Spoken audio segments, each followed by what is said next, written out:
welcome to the Soccer Coaching Podcast, brought to you in association with our friends at Soccer Coach Weekly, reflecting our shared ambition to help coaches have the most effective, enjoyable and successful coaching journey for them and their players. We hope you enjoyed this episode and thanks for listening.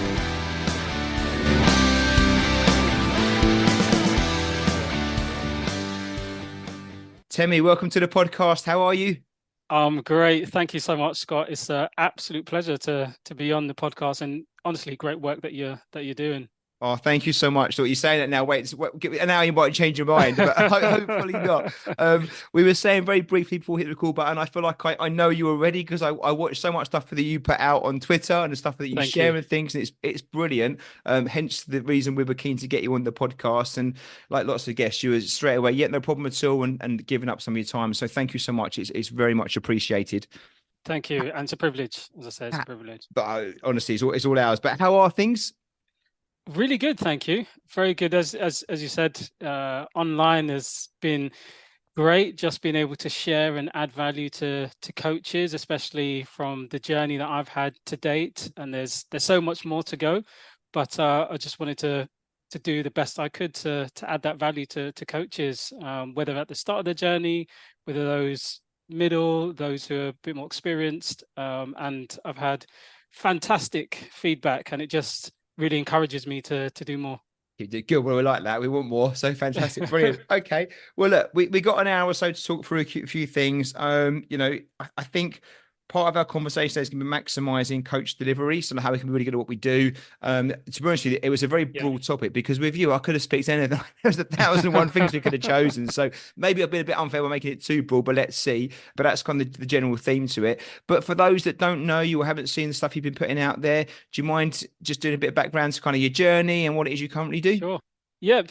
So I've been fortunate enough to be a football coach for over 13 years. I've worked across 5 different elite academies. That's both within the girls' side and the boys' side. So I've worked at Tottenham Academy, Fulham Academy, Arsenal Academy, and then through the female side, I was at Cambridge Centre of Excellence for girls, and then also Fulham's as well. And currently, I am the founder of Excellence Academy. So myself and my coaching partner, Josma, we look at supporting grassroots coaches as well as grassroots players, in addition to players who are currently at academies or those first team who want to add to their technical development, and just to get a bit more support. I'm an A licensed coach, done my Advanced Youth Award as well. And then in social media, I try to share as much as I can about my journey, and also coaching sessions and plans and giving ideas to coaches. So on Twitter or X, as we know it now, LinkedIn as well. And I recently last year started a newsletter called the Coaches Newsletter, just to give another deep dive into the experience that I've had and to add more value to coaches on a weekly basis. And Temi, coaching wise now then, how much time are you out on the grass or the Astro doing stuff now? Or is it kind of more the Excellence Academy work that you're doing? Is that your main focus?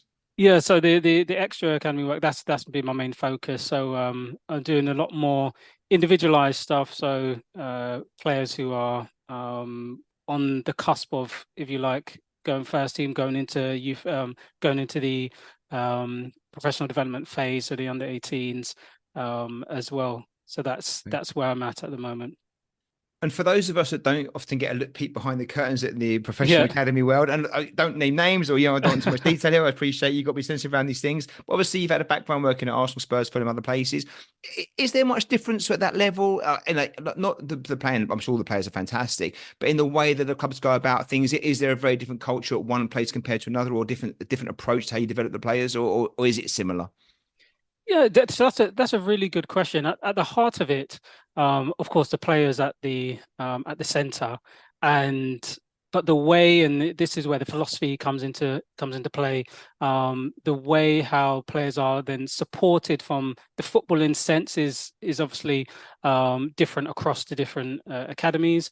And then the structures that they have in place. So, for example, I was at also Southend United, and of course, as a Category 3 academy, you won't have as much financial backing as the Cat Ones. So you don't have as many staff members, for example.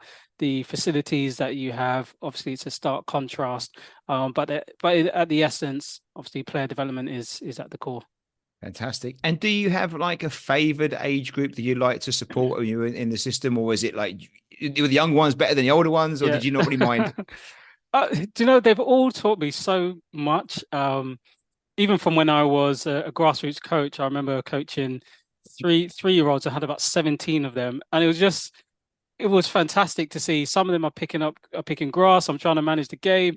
I'm holding two of Yeah. their hands as I'm running. So, those moments are great just in terms of engagement. And then obviously at the top end, when you see the level of technical execution of some of the players who I've been privileged to work with, it's really a joy to behold. Interestingly, so I was actually focused on going all the way to the first team, and being a manager, influenced by people like Andre Villas-Boas and Mourinho's as he's coming up. But working in the academy system, seeing how many players come into the system and then go out, I personally wanted to try to support that as best as possible. So for me, I think my most enjoyable age group, if I had to stick to something, it's probably going to be 15s, Okay. 15, Yeah. 16, yeah, 15, All right. 16s. Well, Yeah. I've got 15s now, and yeah, like to be fair, we've had them for a while, so they're all right. But you do get what else how can I say this? Obviously they're becoming their own people, aren't they? Very much. So, you don't get as Yeah. much like they're a great group of lads, they're really good. But you ask a question, you might get a grunt or two. And these are kids I've known for like 10 years that would usually wouldn't shut up, but it's they're at that age. Brilliant. Thank you for that. And look, obviously, you've done this for 13 years, and I look at coach like you and the stuff you put out there and where you've got to, and I always think you must have been brilliant from the beginning, and you probably were. But Far from it. if you go back 13 years ago, like I'm not Yeah. saying if you're good or bad, I'm sure you've learned loads, Yeah. but has your thought process towards coaching changed over 13 years, or did you see coaching 13 years ago and you still the same now, or do Yeah. you look at a different light now? You've gone through, I think you've gone through with the badges and the experience and stuff Yeah. like that. So really good question again, and very interestingly, I didn't actually start out looking to be a coach. I was actually on the journey to be a doctor. Oh wow, okay, Yeah. yeah. So Was midway it the money through, that turned your mind? Was it? yeah, yeah. So midway through is actually football manager. So I Oh yeah, was, that's got a lot to blame for lots of people, hasn't it? Yeah, yeah. So I was an avid football manager fan, like I'm sure a lot of coaches yeah. are aware, for about best part of 10 years, and I decided actually, no, this is what I want to do. So I had to set a 10-year plan, because I thought to myself, well, the players that I watched, like Lampard, Gerrard, etc., they're going to be coaches in 10 years' time. And I've got to really be able to ensure that I can, if I'm ever going to be at that level where maybe I'll be coaching alongside them, I've got to make sure that I dedicate myself to this craft. So that's what I did. Now, very interestingly, I think coaching is actually a very simple art now. Whereas before it seemed very complex to me, and not to say that there isn't complexities within it, but I think it's very simple. The simpler you can explain it to players, whether it be your coaching session, whether it be a particular type of play, tactics, etc. Honestly, the easier that it is. And for me, the first port of call is getting to know the players. Who is the player in front of you? What do they care about? What drives them? And then you provide the environment to facilitate their goals. And so for that's where I would start. That would be the starting point. And you obviously will then do that through the coaching sessions, through personal interactions, tournaments, game days, all of those different contexts.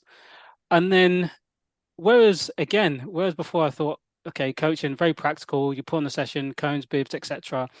Now I really consider coaching as a psychological discipline, and discovery at the heart of it. So you're really providing a foundation from a psychological perspective. And when you have the practical delivery element, that might look different, but fundamentally it's a psychological support discipline that you're trying to create. So for example, if you have poorly managed behavior, there's an attitude of disorganization, etc., it really doesn't matter what session you put on. It doesn't matter what your tactics are, because the players, you won't be able to bring everything together. You won't be able to make sure it's enjoyable for the players. And so I've really focused on that as a key element now. How do I create a particular mindset within the session, before the session, so that actually what we then go to do, coaching as a coach, will be at the highest level possible. Couldn't agree more, Temi. Do you think the coaching qualifications support that as well? I agree. I think as a coach, you learn actually the X's and O's are quite important, but actually they're not as important as the environment you create and the other Yeah. stuff around it.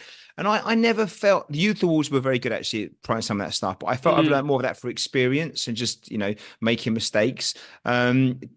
And I've started UEFA B now, and that UEFA is still very much like technical and tactical stuff, which is Yeah, great. And I yeah, need that yeah, as a yeah, coach. I need that. yeah. But do you think we lose some of that, or don't get enough focus on that, the environmental side and the psychological side, on our journey from the official kind of, I guess, the coaching courses? Or am I being a bit unfair? So I think more so now, I would definitely say when I did my UEFA B license, it was pass or fail. So it was pretty much, I've got to really know what I'm doing here from a design of a session, from the tactical element, what I want my players to do on the pitch.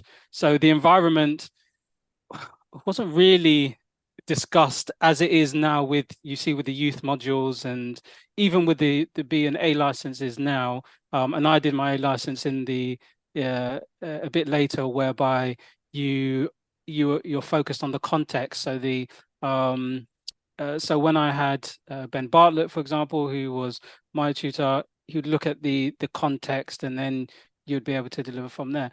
But the environment is crucial, and I think it is something that still needs a little bit more depth of looking at, and how to create those environments.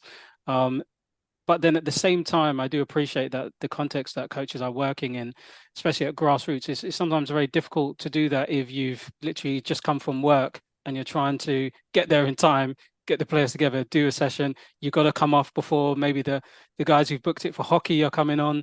So it can be very difficult to do that in some of the contexts that coaches have. For sure. Yeah. Brilliant. Thank you so much. Okay, well, look, let's get into the meat of the conversation. That's all right. You might have touched Yeah, some of the things already. But like I said at the start, I thought with you and the stuff you've shared, like there's so much in there. I kind of got to think, if I got a chance to talk, what we talk about?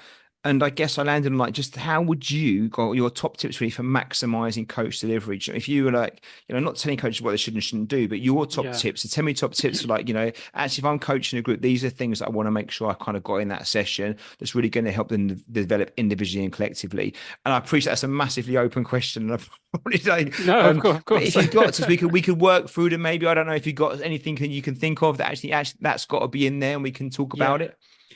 Very interestingly, actually, today and over the next 2 days, I've set up some posts actually around the process to go through for a session plan. Now, I've got 26 steps in there. We don't have to go through 26. Long podcast. Let's do it. I'm up for it. But they're in three parts. And for me, the first thing, obviously, you have to look at philosophy, game model. What's the philosophy of your club, from an attacking sense to defending to counter-attacking to counter-pressing? And you've got to make sure that anything that you do is related back to and is true to the philosophy and game model. Especially when you're at an academy, you're an employee of the club, and yes, we do have our own ideas, and there is that flexibility to be able to put your stamp on things. But at the same time, you are buying into a philosophy, and you have to respect that there's work and there's a body of work that's gone behind that, and to give the players the best chance to be able to thrive and survive and strive through that academy. You have to make sure whatever you're delivering is true to that, because if they then, for example, they're under 15, under 16, get called up under 18s, if they haven't been practicing what you have been doing in relation to the philosophy, then it'll be you haven't set up the player to do very well at that level. So it's very important to ensure that you're sticking to that. Something that a friend of mine years ago told me that transformed how I approach session planning. He just said to me, very simple, Temi, look at the game. So I was buying, I can't remember how many session books I bought with thousands of session plans. Nothing wrong with that. But he said to me, look at your players, look at the game. What is the game telling you? What are the scenarios in the game? And design your sessions from there.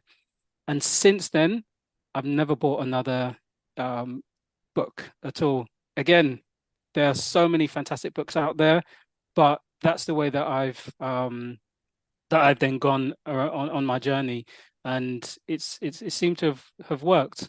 Well, I guess I'm thinking. I mean, obviously, if you spin it like you spun it around, then at least what you're developing or designing is specific to you as the coach and your players' needs, right? And straight away, Yeah, even if it wasn't the best practice or the best session, it's the most relevant one, right? Because you've done it for your players and based on what you can teach, rather than getting a great session off the peg somewhere that actually you're trying to exactly. crowbar in. Exactly. And, we can be encouraged by and inspired by Pep, who Yeah. does, Pep, Mourinho, etc. Though the top coaches who are really the geniuses in the game in that level.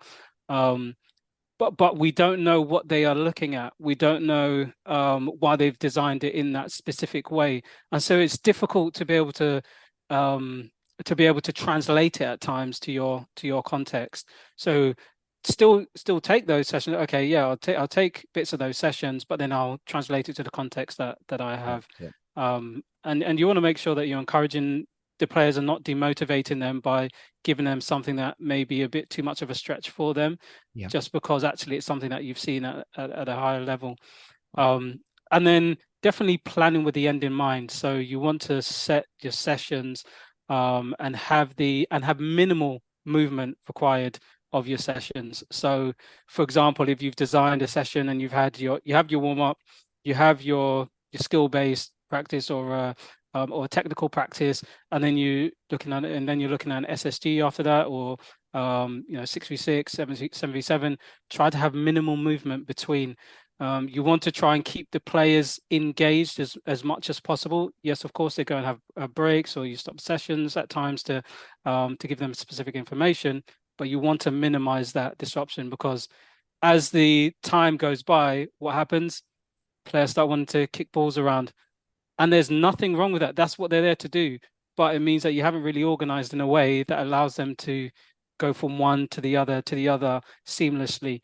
Um, and then in But on terms of that one, so the we call that one delayering, where we put out all yeah, our cones for the whole session, we layer back. So then, like suddenly by the end, you're down to just the games cones and a couple of balls, and fantastic. we don't always get it right, and some guys need a bit more work to it. But you're so right. Again, I remember when I used to start coaching at the beginning, you'd have like three different areas marked, so we use half a field just because I couldn't Yeah, rearrange the spaces, moving the kids around to the different things. But actually, I guess that's an art in itself, and it delayering back to the exactly. I end in love that. mind. Exactly, delayering. And then in terms of session, one of the things I cannot stress enough is let the session breathe in the first few minutes. You have to let the session breathe.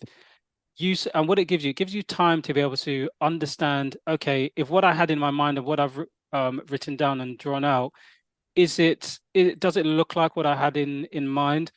How are the players responding to it? Give them a few minutes to get to know the session. If it's a new session as well, especially which they haven't done before, give them that time, give them that chance. If you need to change something, okay, after 3 minutes, right, I'm just going to move the cones 2-3 yards. Brilliant. And then the players can then maybe start doing some of the movements that you had planned for. But let the session breathe. I think one of the things that I was guilty of definitely early on, as soon as something doesn't go right, or I seemingly go right in the first 15 to 30 seconds, right, stop there, stop, stand still. You didn't do this, X, da, da, da, da. No, let it breathe. If it hasn't, okay, right, we're just going to stop the session here. I just want to move these cones. All right, it's a bit bigger, play. And the players know themselves. Oh, yeah, great. Thanks, coach.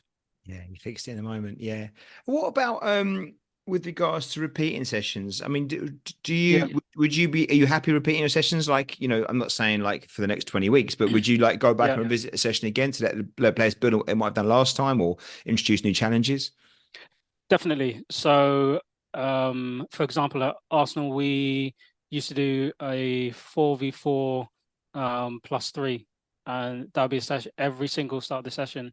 That's what the players would do, and they loved it. And so it got to the point where we said, okay, well, this player, can you go and start off the session here with the 44+3, and we'll leave them too, and they can just organize themselves, and they can then go and play from there. And the benefits to that is that, one, you get to play quickly.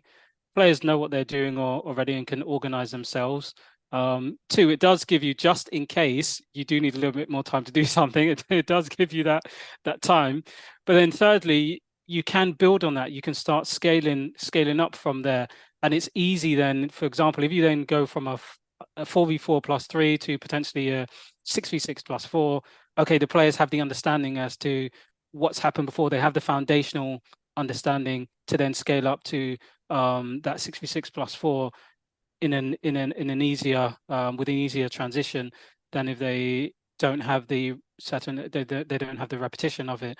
And also you can have a different focus. So of course you can do you can have an attacking practice 3v3 where you focus on maybe attacking movement, and then obviously you can flip it to working in defensive unit, for example. So whatever session you have will have those elements to it, and you do have to manage that anyway. So even if your focus is, for example, attacking, you will have to manage, right, if the back line is disjointed and they're not one as a unit, and they're not pressing, covering, balance, then you might have to stop and say, right, okay, let's try and help them with this, so that you can also support the development of the attacking element.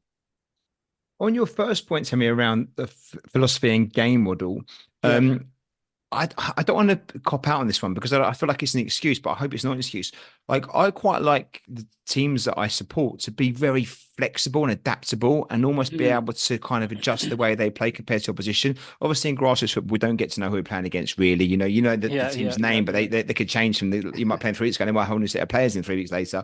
The pitches are different. So I quite like the adaptability and flexibility in the team. So we have principles to play, definitely, and we stick to those. But like the technical detail behind some of the stuff, I find it hard, because it's quite like, if we're doing that one way of playing, that's fantastic. Actually, we've got to be a bit flexible, maybe. Am I finding an excuse to being a poor coach, or is actually that adaptability bit, is that a fair point to have? Not at all. That's I'm quite good at that. It's a brilliant point, and I've had that in my experience as well, where we've been at a tournament, we said we're going to play this way, then we notice, oh no, actually we're getting overloaded here. We're going to have to change it. It might go against, and then we would go back and say, look, we've had to change it for this reason, because otherwise we weren't helping the players, because actually we were just overloaded in this area, and we needed another player. Then we needed to change shape to be able to cope with the game challenges. And so I think as well, and when you look at the top end of the game, I mean, you see what Ange is doing, for example, with the fullbacks inside. I mean, it's something that we just haven't seen. Yeah. And it's the same with what Pep was doing, for example. And so you do have to respond to that. And I think you do the players a disservice if you're not responding to that appropriately. Well, it feels like, if we're going to coach youngsters now that are maybe 9, 10, 11, even the 15s, right, to be playing in 5 and 10 years' time at a decent level and be able to, deal with the challenges ahead of them. Football seems to be moving in one direction where it's more fluid, and there's more, there's not one way. You can't just take your A game, can you, and go and impose that in your position. And, good. Well, if you can, fantastic, well done. If you're Man City, maybe you can do that. But I think even they have to change the way they play sometimes. Even City do. So if City have to change it, I'm sure my little grassroots team have to change on occasion. So actually build or helping support players to be versatile and flexible is that a modern way of where football's heading? Definitely. And one of the things especially in academies, and I would talk to my colleagues about, for example, okay, yes, a player may be playing these 1 or 2 positions, but when they make their debut, they may make their debut in a completely different position. For example, Saka making his debut at left back. Exactly.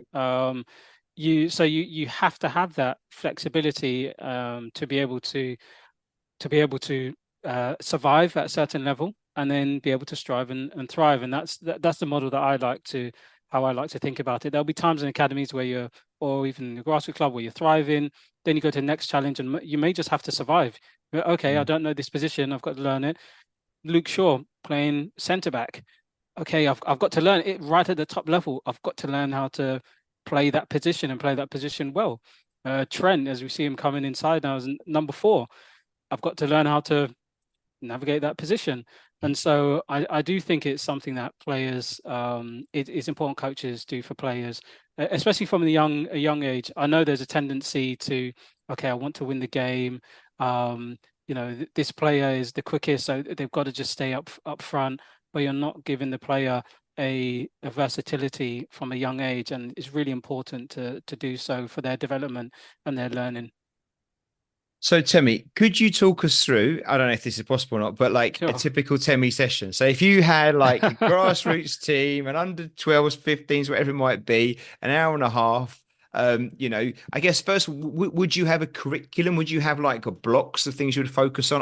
And I do understand, obviously, each team's a bit different and you might want to know the players first and that kind of stuff. But Sure, just yeah. generally speaking, what would it like from that side of you? And then what would the actual session itself look like?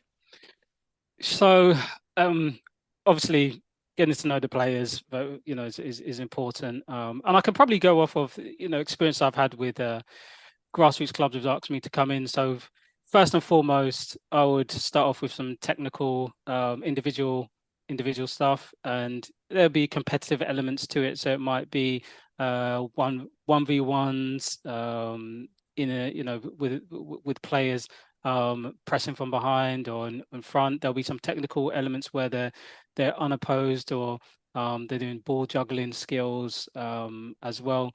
And then from there, I would move on to something small-sided. So I like to try and, as much as possible, keep the initial parts of the session high in the amount of touches that players get. So from there, it might go into a 2v2 or a 3v3 session, where again that's maintained at a high level, the ball touches.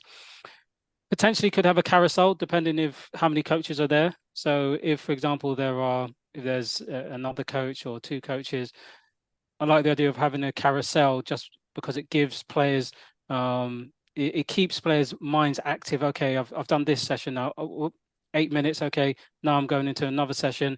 I've got to get to speed quite quickly of what's the intention of this particular session. So the one before, it might be that, okay, you need to score through gates, through dribbling, but okay, this next one is around finishing in mini goals, and it's maybe an overloaded situation. So I like to have those small carousels, and then from there, there's something that I found players love, and I learned it at Fulham actually, and I think it's great, which is called we called it Fulham Masters, and I call it MVP, whereby you have 2 teams, and within those you give them points depending on what they do. So you maybe a point for an assist, point for a save, point for a goal, point for an interception. So it doesn't matter which position you play in, there's a way for you to score points, and the players love that. And it gives them a particular focus as well as individuals. So okay, if I'm playing as a centre back this time, okay, it doesn't matter if I can't score, I can still maybe assist, I can still maybe make an interception, and that will give me a point as well. And so you can tailor it to what the focus might be for that particular session. Love that. That's brilliant. Superb.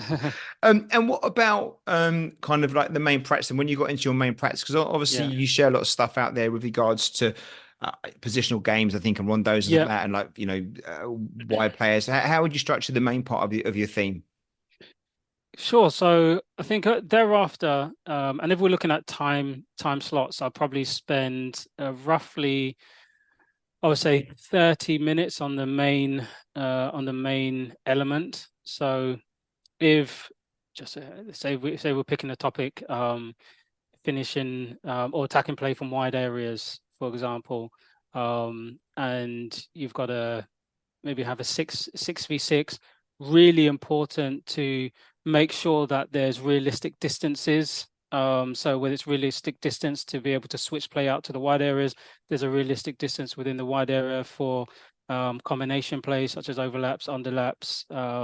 Maybe if you have, for example, your number 10, if you want to go and make an overlap and run outside for your winger to come inside, I'll then try to really focus and hone in on particular combinations that we're looking at. And it won't be everything. It would be, okay, well, if I'm focusing on number 10s making recognizing when to make overlaps into the wide areas, the wide players recognizing when to make runs inside, blind side. Okay, let's focus on those two things. And then okay, let's peel it back. Right. Midfield three, when do you need to play in? What's the recognition when you switch play? What's the recognition when you go on the outside? And from there, that will then build into the SSG. But I think it's really important to not have more than probably three elements that you're going to focus on. Otherwise, as a coach, you can just become paralyzed in trying to see everything, and actually you end up not hardly coaching anything because it's not connecting as well because you're just focusing on 10 different things that you want to try to support the players on. So maybe have three main coaching kind of points you want to get out in the session and work on those. Exactly. Brilliant. And would you be focused on like a couple of individuals or a group of players there? It's like what you say, like trying to create chances or attacking from wide positions. You're looking at your 10 and your 9 maybe and your wide players there.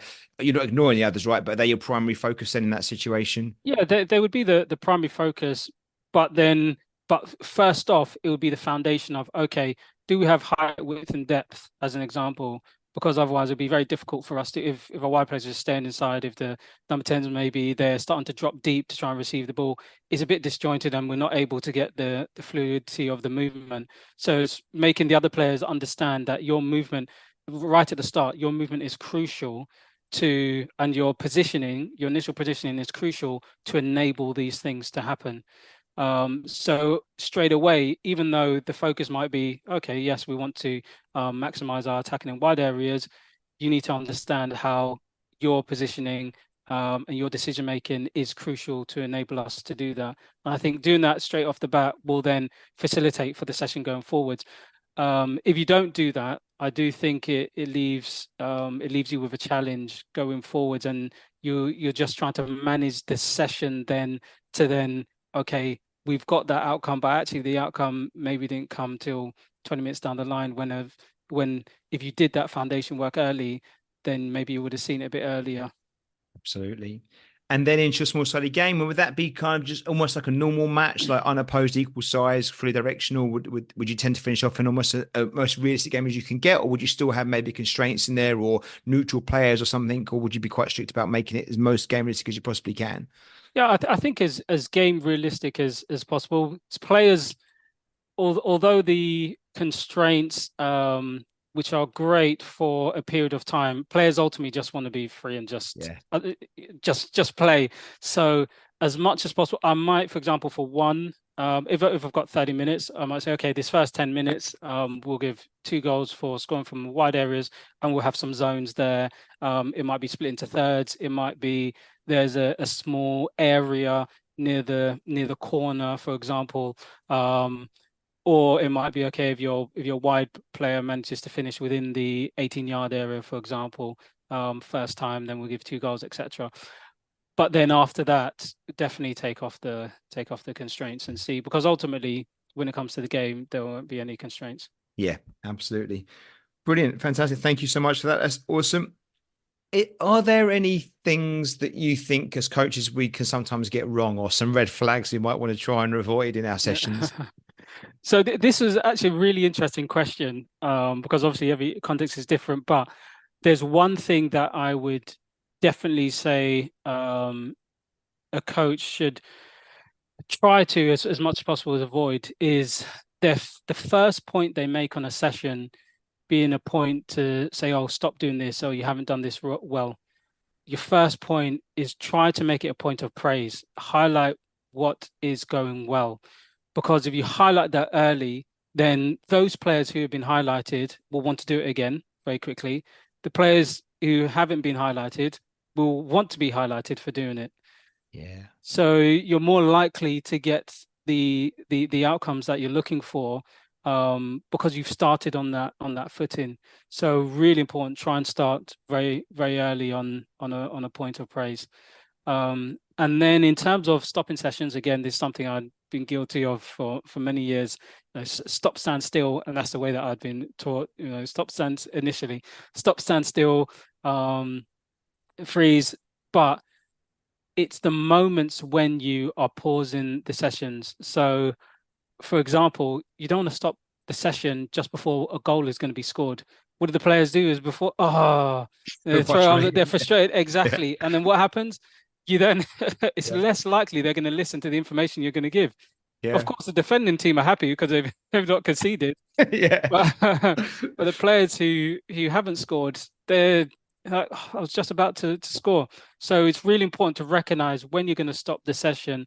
And if it's just for an individual, you don't want to just point an individual out. It's best just to either walk alongside them or pull them off the pitch. And yes, their team may be overloaded for a moment, but it's better to do it that way, for example, pulling off an individual, than if you're going to stop the whole group. I think if you're going to stop the whole group, it's because you've seen something happen a number of times with multiple players, or that requires multiple players to do certain movements. So I think that's definitely something that coaches should try and keep to. Yeah. Timely interventions are really important. I think there's nothing more frustrating when you're watching and you see a session and they might have like a 4v4 on 4, 4v4 and 4 off kind of thing, and it's first goal and you go on and you see like a game off like 2 or 3 minutes, and then the other team comes on and loses in like 10 seconds, goes off again, it's off another 2 or 3 minutes, then comes on and then the coach stops sitting on it when it's they haven't been off for like 10 minutes. Give them a chance to have a bit of a run with the ball. And the last thing I just wanted to say, Scott, is so I understand the anxiety and frustrations of coaches sometimes around their sessions and wanting it to look right, especially in early on in one's journey, thinking, I've got to get this right. This has to look this way. And it was really interesting because I had the experience back when one of my friends was doing their UEFA A license and it was pass or fail. I said, look, Temi, can you just come so that you can be my right back? Everything I tell you to do, can you just do it, please? So I came down, I did that. Thankfully, he passed. You could have really stitched him up, couldn't you? You were lucky you got a good friend. And I mean, after the game that I had, actually, quite a few of the coaches wanted me to stay to be their right back as well. But of course, coaching isn't like that. Yeah, it's not a case of right. You do this, do not this. A show, is it? No, it's not all organised and put. Yeah, exactly. And so it's really important to accept that what you have planned, it may not go as planned, and it also can go better as planned. Yes. So try not to get as attached to your session, as because it's important that you can just see what's happening and adjust accordingly. Great advice. Thanks, Temi. Brilliant. And just stepping back then from the session itself, if it was you, a lot of listeners I know are kind of grassroots volunteer coaches, good coaches and invested in the hobby and the craft. If you had taken the team for 1 or 2 training sessions a week and a match of the weekends, would you have an overriding curriculum for their development, or would you go almost game by game and see what they needed? How would you approach like the macro side to it, the thing that sits above the session? Yeah, good question again. Firstly, I want to say grassroots coaches. I used to be a grassroots coach for a while. Do a phenomenal job, absolutely phenomenal job. Foundation of football in this country. There's 1.4 million volunteer coaches doing a fantastic job making sure kids enjoy their football and have a brilliant experience. And it's not easy, right? It's not easy. It's a lot harder than people think it is. It's not easy. It is not at all.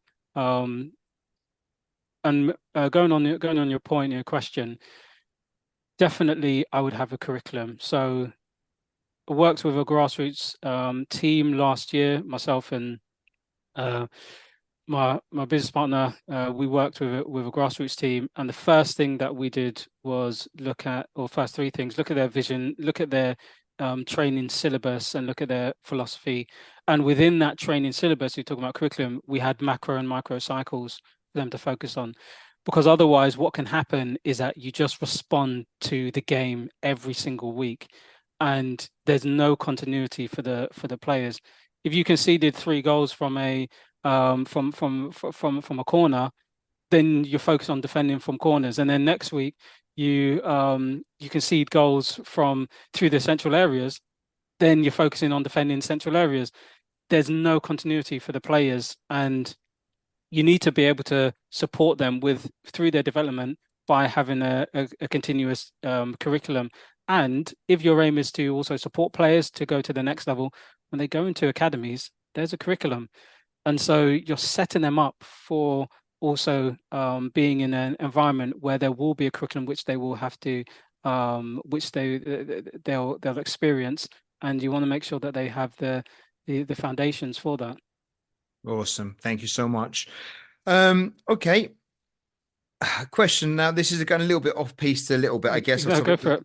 If it's okay with you to ask this Yeah, one. love it. Um, there's a lot of, I think even more so now than ever before, a lot of desire for young players to find themselves or get themselves into the academy system. Mm. Especially if if you're working with, I guess, the stronger grassroots teams out there, it becomes a bit of a hotbed of Yeah. everyone kind of that's the target. Now I'm not whether the kids are capable is different conversation, I guess. But what advice and tips have you got, as much for coaches as for players, I guess, and how we can best help players to become the best they can be? I'm not even saying get in the academy system, but Of actually course. what can be the best they can be? Because what I see a lot of now is actually just these kids that are good kids with good parents, just Yeah. trying to basically play as much as they can, and literally playing maybe 4 games at a weekend genuinely and training every day. And I don't know if that's the Wow. best way of getting where they need to get to, because it's doing the same thing again and again and again, Yeah. and it's Yeah. it's quantity rather than quality. But that's perceived as a one way to kind of get a scout's eye, or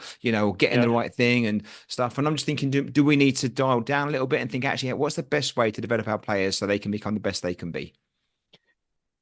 Good question. So for me, and I think the initial thing that we need to remember as coaches, and I remember on a course I was on, this was said, and it's always stuck with me. They only have one childhood, and so it's our responsibility to ensure that we facilitate it in the best way possible. And if that is just okay, they want to enjoy just playing football, and that means one session a week, one game a week, fine. That's okay. Enjoy that, and they're a happy child. Fantastic. If they shows that actually I want to go again, I want to do three, 4 times a week. I really love this. Okay, great. You can facilitate that. But just make sure that you're giving the child the best experience possible, because they're just not going to get that back again. And I think it's really important for players and coaches also just to be honest. So for example, and I know they are coaches, they do the best they can for players.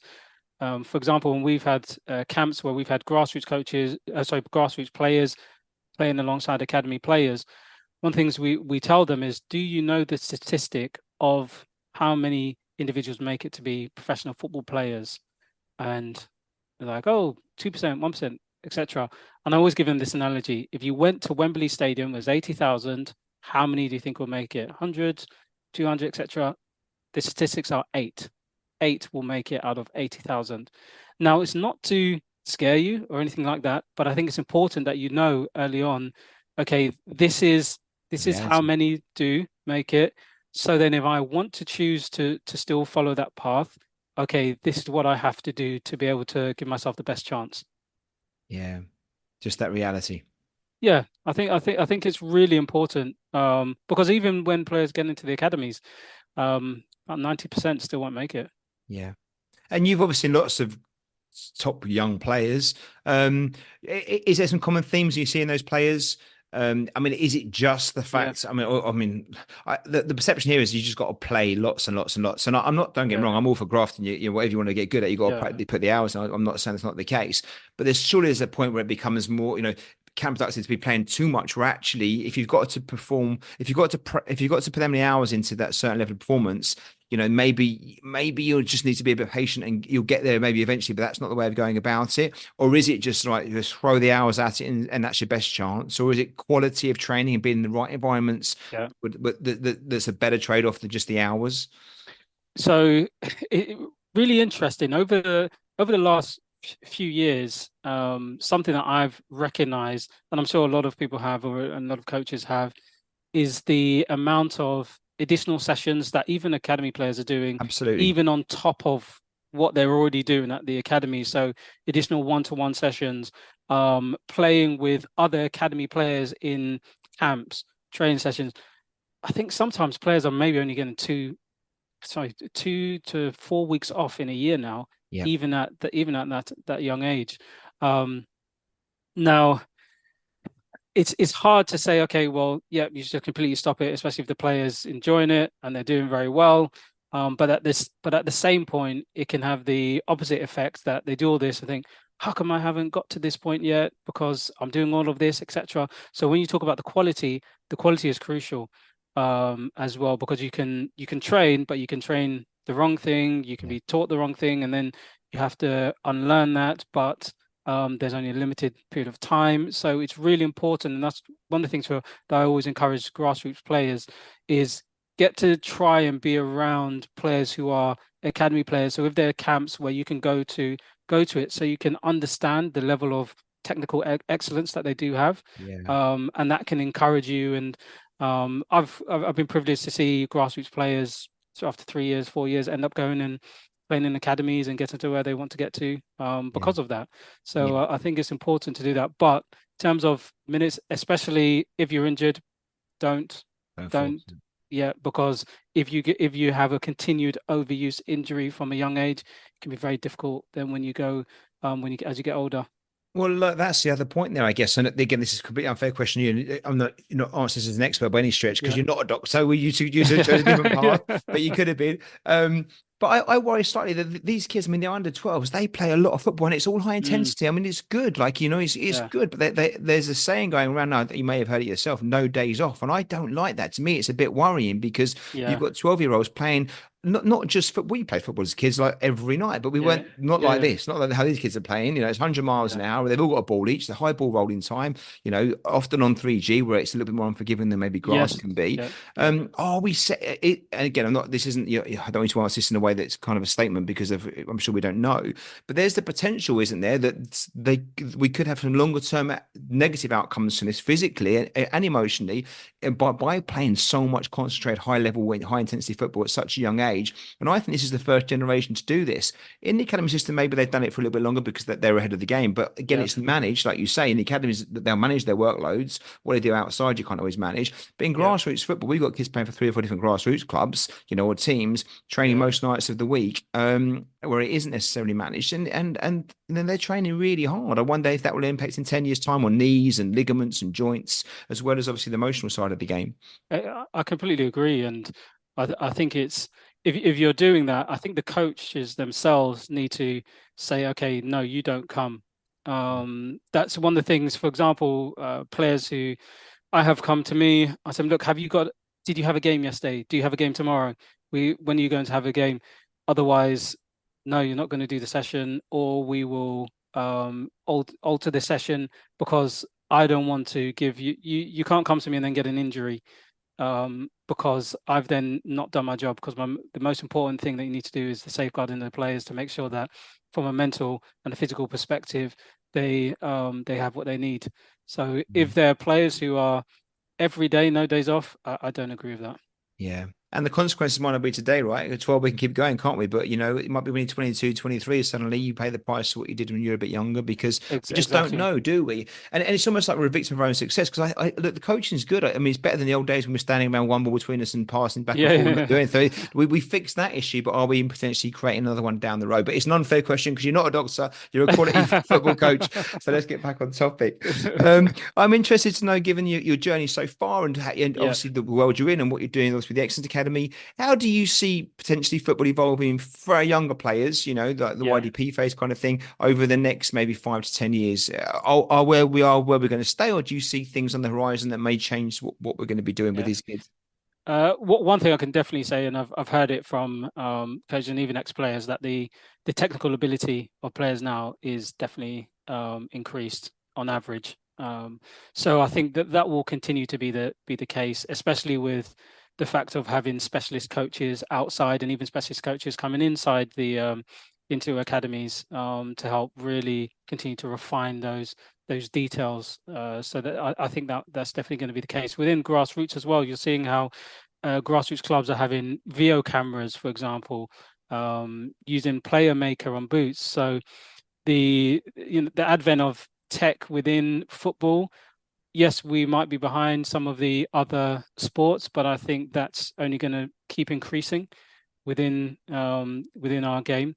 And one of the things that I would love to see more of, and there's only one club that I've been at where I had this experience, is different sports. So we did combat, for example. I'd love to see a chessboard and chessboards within some football clubs, dodgeball that they can play, different sports and games that are just that are engaging for players, exciting. It gives them something different to think about. I think that's great. I remember going to an Arsenal under 10 session a year or two back, and they started off with American football. They were doing a bit of that Yeah, stuff there running we around. are. It was just a bit of Brilliant. Yeah, multi-sport. So, like, it was great to see. And, I think also as parents, back to the point before about no days off and playing a lot, maybe you're better off playing a lot of football, but also then subtracting some of that time for another sport that's a bit different. yeah, So you're still getting the physical returns, but actually you're getting a bit of a time out from that one's early specialization thing and doing some other sports, maybe martial art exactly, or swimming or something is exactly. can have returns as well. And the other thing, and it's I don't know how much it's talked about, but it was something that I was made aware of a few years ago. I know it's a very difficult topic to discuss, but divorce and how that impacts football players.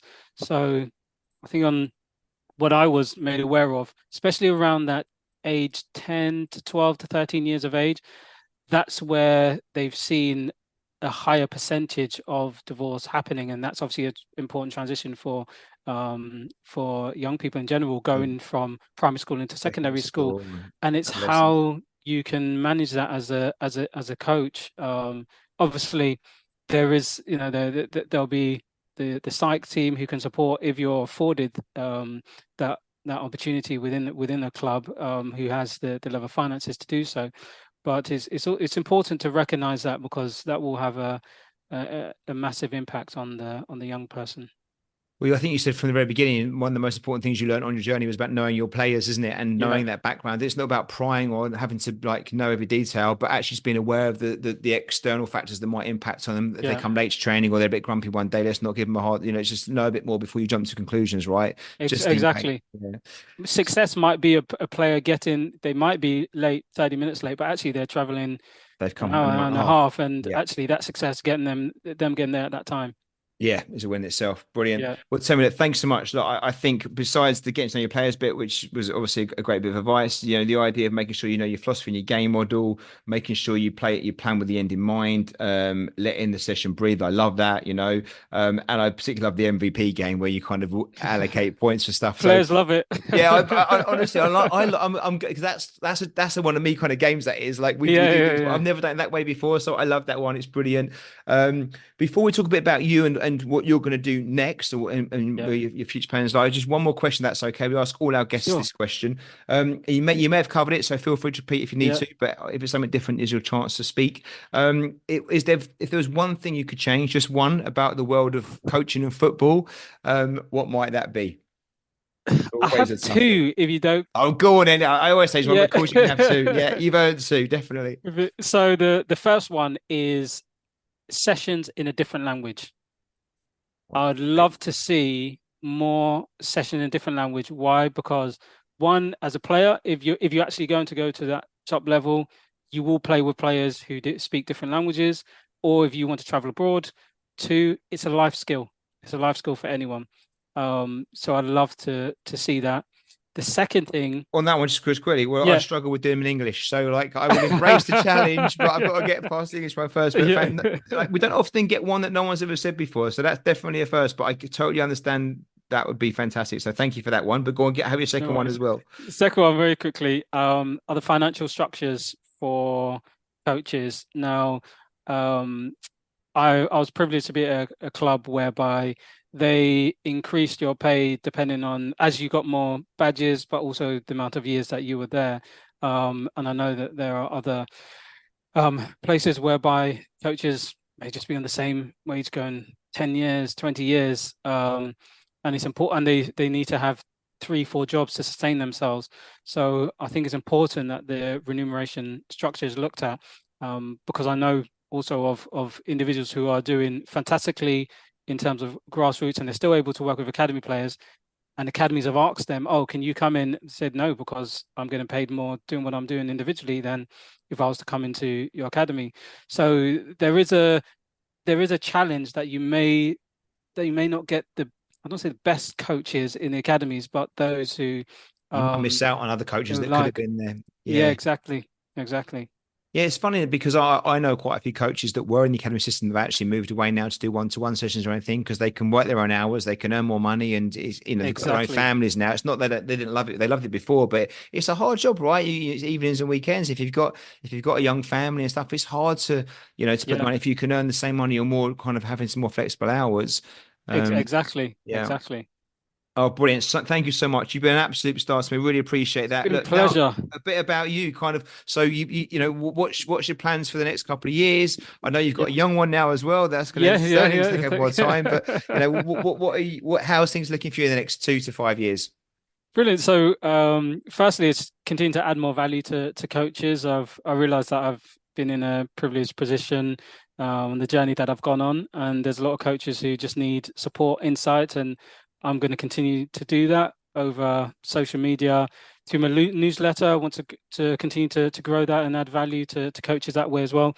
And coaches, I've seen that we're looking at a platform, a coaching platform, with the advent of AI.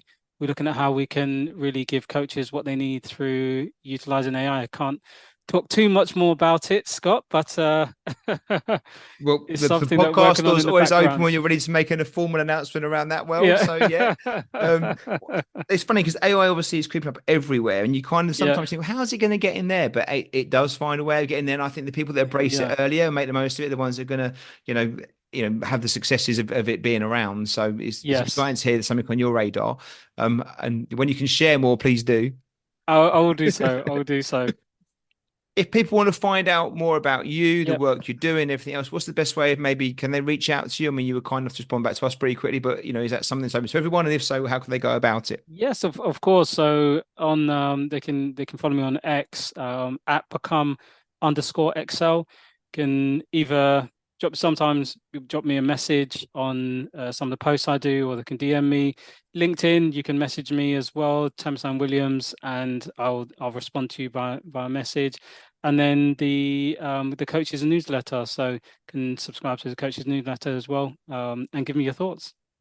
I get the newsletter. I love it. I think it's brilliant. I'd highly recommend everyone to jump on that one and get it. Appreciate it. The work you put into it is fantastic. I don't know how you find enough hours in the day to put out the tweets you put out and the newsletters and everything else that you do. You obviously manage your time very, very well. And I think the medical profession's loss was definitely very much the football world's gain, Tim. So thank you so Appreciate much. that, Scott. Would you come back on again in the future and have another discussion around something else? 110%. Maybe we can flip it around next time and I can Oh, I'll be interview you. useless. There's no way. No. I've got the easy job asking the questions. I don't know. So thank you so much. The door's always open. It'd be a privilege to get back on again and we can join some of this stuff in more detail. But for now, please Cheers. keep sharing the content. It's a massive help, but I know it is certainly used for me and the people I speak to. So thanks so much for doing that. Keep it up. And I look forward to catching up with you again soon. Thanks a lot, Scott. You too. This episode was brought to you in association with our friends at Soccer Coach Weekly. Established since 2006, Soccer Coach Weekly is a leading source of inspiration and advice for all grassroots coaches. Join thousands of youth soccer coaches just like you, saving time and effort in their goal of having the most effective, enjoyable and successful coaching journey for them and their players. Thanks for listening. I hope you enjoyed the episode.